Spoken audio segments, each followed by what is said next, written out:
I'm doing an unboxing. Okay, I'm doing a voiceover for this video because I realized I recorded the whole video and the mic wasn't on.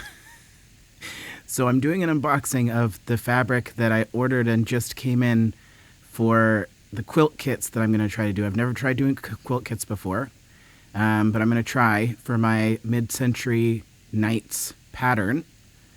I just got the first box. All right, let's see what it looks like. Look at these bolts of fabric. So many bolts of fabric.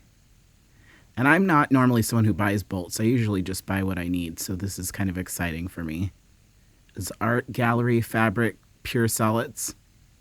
Now I just have to figure out what I'm going to put the quilt kits in, how much it's going to cost me to print the pattern, so that I know how much to charge. So I'll keep you guys updated. But I'm really excited.